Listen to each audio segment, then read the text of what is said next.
אנחנו חתמנו כאן על מזכר הבנה. שמעתי היום בתקשורת שמגחכים מדוע זה מזכר הבנה, משום שאין לנו אפשרות חוקית לחתום על הסכם בין שתי מפלגות עד שניכנס לתוך 90 יום מתאריך הבחירות.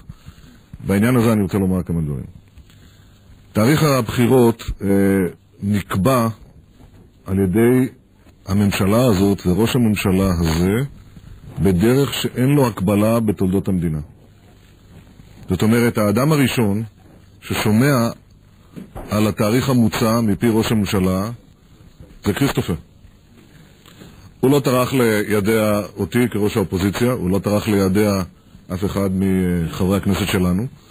הוא מודיע לכריסטופר. כנראה משום שזה יותר חשוב מאשר להודיע לפרטנרים שלו בכנסת ישראל. מקובל תמיד לקבוע תאריך הבחירות בהסכמה. להתייעץ, להתדיין, זה ברור מאליו שכאן הכוונה היא אחרת. מנסים פשוט לכפות תאריך נוח למפלגת העבודה ולא דבר שהושג בהבנה משותפת. אבל זה רק הדוגמה הראשונה. מה שמתרחש פה זה ניסיון לשנות את כללי המשחק תוך כדי המשחק. תראו לכם שאנחנו משחקים על מגרש כדורגל, אני משחק לפעמים כדורגל, ופתאום קובעים לך שהשער של היריב יותר מצומצם, והשער שלך מאחוריך מרחיבים אותו, או מגדילים או משנים את רוחב, את גודל החלקים, שני החלקים של המגרש.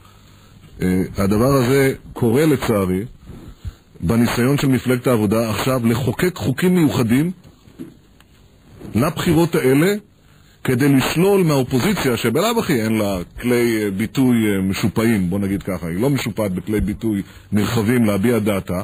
הרי מערכת הבחירות וחוקי הבחירות נועדו להשוות, לתת מגרש שווה, שערים שווים, סימונים שווים, שופטים שווים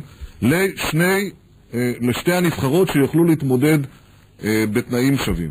באה הממשלה הזאת ומנסה עכשיו בשני מהלכים לשנות את הכללים, להזיז את השערים, להגביה ולהוריד את הסלים, אם מדובר בכדורסל, לטובת